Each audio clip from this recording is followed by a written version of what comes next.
Silicon city ಬೆಂಗಳೂರಿನಲ್ಲಿ ಸಣ್ಣದೊಂದು ಮಳೆ ಬಂದರೂ ಸಾಲು ಸಾಲು ಅವಾಂತರ ಸೃಷ್ಟಿಯಾಗುತ್ತೆ.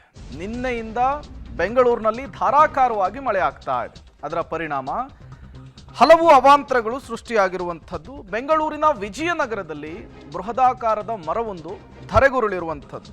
ಚಲಿಸ್ತಾ ಇದ್ದಂತಹ ಆಟೋದ ಮೇಲೆ ಮರ ಬಿದ್ದಿರುವಂತಹ ಘಟನೆ ನಡೆದಿದೆ. ಆಟೋ ಜಖಮ್ ಆಗಿದೆ, ಚಾಲಕನಿಗೆ ಗಂಭೀರ ಗಾಯವಾಗಿರುವಂಥದ್ದು.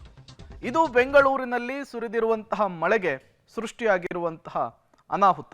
ಒಂದು ಕಡೆ ಗಾಯಗೊಂಡಂತಹ ಆಟೋ ಚಾಲಕನನ್ನ ಆಸ್ಪತ್ರೆಗೆ ಶಿಫ್ಟ್ ಮಾಡ್ತಾ ಇರುವಂತಹ ವಿಜುವಲ್ಸ್ ಅನ್ನು ಗಮನಿಸ್ತಾ ಇದ್ದೀರಿ. ಮತ್ತೊಂದು ಕಡೆ ಈ ಆಟೋ ಚಾಲಕನ ಕುಟುಂಬಸ್ಥರ ಆಕ್ರಂದನ ಈಗ ಮುಗಿಲು ಮುಟ್ಟಿರುವಂಥದ್ದು. ವಿಜಯನಗರದಲ್ಲಾಗಿರುವಂತಹ ಘಟನೆ. ಬರ್ತಾ ಇದ್ದಂತಹ ಆಟೋದ ಮೇಲೆ ಮರವೊಂದು ಬಿದ್ದು ಆಟೋ ಸಂಪೂರ್ಣವಾಗಿ ನಜ್ಜುಗುಜ್ಜಾಗಿದೆ, ಅಪ್ಪಚ್ಚಿಯಾಗಿದೆ, ಜಖಮ್ ಆಗಿದೆ. ಅದರ ವಿಜುವಲ್ಸ್ ಅನ್ನು ಕೂಡ ನೀವು ಗಮನಿಸ್ತಾ ಇದ್ದೀರಿ. ಇದೇ ಆಟೋದ ಒಳಗೆ ರಕ್ತದ ಮಡುವಿನಲ್ಲಿ ಆಟೋ ಚಾಲಕ ಇದ್ದ.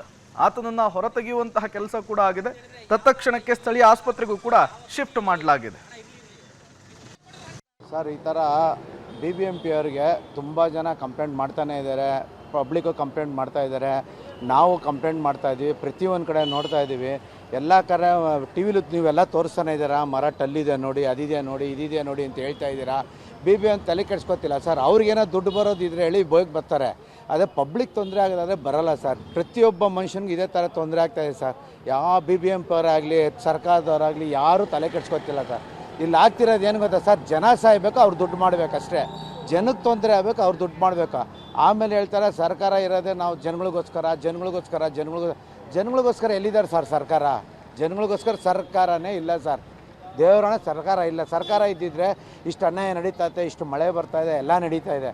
ಯಾವ್ದಾರ ಒಂದು ಮರ ಬಿದ್ದುಬಿಟ್ಟಿದೆ, ನಿಮ್ಮ ಮನೆಯವ್ರಿಗೆ ಅನ್ಕಾನ್ಶಿಯಸ್ ಆಗಿದ್ದಾರೆ, ಬೇಗ ಬನ್ನಿ ಅಂದರು. ಜ್ಞಾನ ಬಂದಿದೆ ಅಂದರು ಸರ್. ಇಲ್ಲಿ ಬಂದರೆ ಫುಲ್ಲು ಎಲ್ಲ ಇದೆಲ್ಲ ಲೆನ್ಸ್ ಎಲ್ಲ ಹೋಗ್ಬಿಟ್ಟಿದೆ, ಎಲ್ಲ ಈ ತಲೆ ಎಲ್ಲ ಏಟಾಗ್ಬಿಟ್ಟಿದೆ, ಫುಲ್ಲು ಕ್ರಿಟಿಕಲ್ ಇದೆ ಅಂತ ನಮ್ಮ ಹುಡುಗರ ಹತ್ರ ಹೇಳಿದ್ದಾರೆ. ಪೊಲೀಸವರು ಹಾಸ್ಪಿಟ್ಲಿಗೆ ಹಿಂಗೆ ಬಂದರು, ಅವರು ಇವಾಗ ಹೊಂಟೋಗ್ಬಿಟ್ರು. ಫಾರೆಸ್ಟ್ ಆಫೀಸರ್ 1 ಅವರಿಂದ ಫೋನ್ ಮಾಡ್ತಿದ್ದಾರೆ, ಎಲ್ಲೂ ಇದಿಲ್ಲ, ಬೆಡ್ ಇಲ್ಲ ಅಂತ ಹೇಳ್ತಿದ್ದಾರೆ ಸರ್. ನಿಮ್ಮ ಅನುಕೂಲಕ್ಕೆ ತಕ್ಕನಾಗ ಯಾವ ಹಾಸ್ಪಿಟ್ಲಿಗಾದ್ರೂ ಬೇಕಾದರೆ ನೋಡ್ಕೊಳ್ಳಿ ಅಂತ ಹೇಳ್ಬಿಟ್ರು ಸರ್. ಈಗ ಕ್ರಿಟಿಕಲ್ ದಿನಕ್ಕೆ 50,000 ಆಗುತ್ತೆ, 70,000 ಆಗುತ್ತೆ ಅಂತ ಹೇಳ್ತಿದ್ದಾರೆ ಸರ್. ಆಲ್ರೆಡಿ 5,000ನೋ 6,000ನೋ ಬಿಲ್ ತಗೊಂಡು ಹೋಗ್ತಾನೆ ಇದ್ದಾರೆ. ಈಗ ಸರ್ ಏನು ಹೇಳಿದೆ, ನಮ್ಮ ಮಗನ ಹತ್ರ ಇವಾಗ ಏನೋ ವಿಕ್ಟೋರಿಯಾಗೆ ಫಾರೆಸ್ಟ್ ಆಫೀಸರ್ ಏನೋ ಅನ್ಕಾನ್ಷಿಯಸ್ ಇತ್ತು, ಡಿಸೋರಿಯಂಟೇಷನ್ ಇತ್ತು, ಮತ್ತು ಚೆಸ್ಟ್ಗೆ ಹೆಡ್ಗೆ ಎಲ್ಲ ಹೆಡ್ ಬಿದ್ದಿತ್ತು. ಕಿವಿಯಿಂದ ಬಾಯಿಂದ ಮೂಗಿಂದ ಎಲ್ಲ ಫುಲ್ ಇದು ಬರ್ತಾಯಿತ್ತು, ಬ್ಲೀಡಿಂಗ್ ಆಗ್ತಾಯಿತ್ತು. ಸೊ ಪೇಷಂಟ್ ಏನು ಉಸಿರಾಟ ಏನಿರಲಿಲ್ಲ. ಸ್ಯಾಚುರೇಷನ್ ವಾಸ್ 34 ಏನು ಸ್ಯಾಚುರೇಷನ್ ಇದು ಆಗ್ತಾ ಇರಲಿಲ್ಲ. ಸೊ ಇಮಿಡಿಯೇಟ್ಲಿ ಇಂಟ್ಯೂಬೇಷನ್ ಮಾಡಿ ವೆಂಟಿಲೇಟರ್ ಹಾಕಿದ್ವಿ. ವೆಂಟಿಲೇಟರ್ ಹಾಕಿ MSL ನಾರೆಡ್ ಎಲ್ಲ ಎಮರ್ಜೆನ್ಸಿ ಮೆಡಿಸಿನ್ಸ್ ಹಾಕಿ ಇವಾಗ ವಿಕ್ಟೋರಿಯಾಗೆ ಶಿಫ್ಟ್ ಮಾಡಿ. ವೆರಿ ಬ್ಯಾಡ್ ಇತ್ತು ಸರ್ ಕಂಡೀಷನ್. ಬಂದಾಗನೂ ಏನೂ ಇರಲಿಲ್ಲ.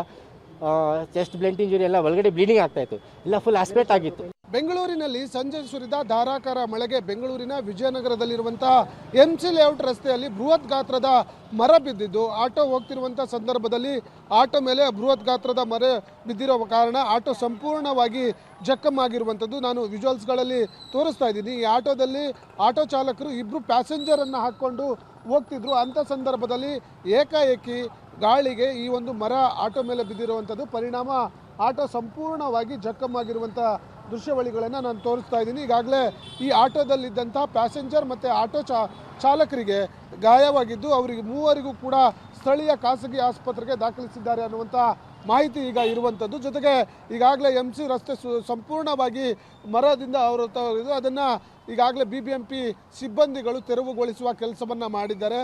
ಕಳೆದ 7 ಗಂಟೆ ಸುಮಾರಿಗೆ ಈ ಒಂದು ಘಟನೆ ಸಂಭವಿಸಿದ್ದು. ಘಟನೆ ಆದ ಕೂಡಲೇ ಇಲ್ಲಿಯ ಸ್ಥಳೀಯ ಪೊಲೀಸರು ಮತ್ತು BBMP ಸಿಬ್ಬಂದಿಗಳು ಮರವನ್ನು ತೆರವು ಮಾಡಿಸುವಂಥ ಕೆಲಸವನ್ನು ಮಾಡಿಸಲಾಗಿದೆ. ಆದರೆ ಸಂಜೆ 7 ಗಂಟೆ ಸುಮಾರಿಗೆ ಈ ಆಟೋ ಹೋಗ್ತಿದ್ದಂಥ ಸಂದರ್ಭದಲ್ಲಿ ಆ ಆಟೋ ಮೇಲೆ ಬಿದ್ದ ಪರಿಣಾಮ ಆಟೋ ಸಂಪೂರ್ಣವಾಗಿ ಜಖಮ್ ಆಗಿದ್ದು, ಅದರಲ್ಲಿದ್ದಂಥ ಪ್ಯಾಸೆಂಜರ್ ಮತ್ತು ಆಟೋ ಚಾಲಕರಿಗೆ ಗಾಯವಾಗಿದ್ದು, 3 ಕೂಡ ಖಾಸಗಿ ಆಸ್ಪತ್ರೆಯಲ್ಲಿ ಚಿಕಿತ್ಸೆ ಕೊಡಿಸಲಾಗ್ತಾ ಇದೆ ಅನ್ನುವಂಥ ಮಾಹಿತಿ ಈಗ ಸದ್ಯಕ್ಕೆ ಸಿಗ್ತಿರುವಂಥದ್ದು.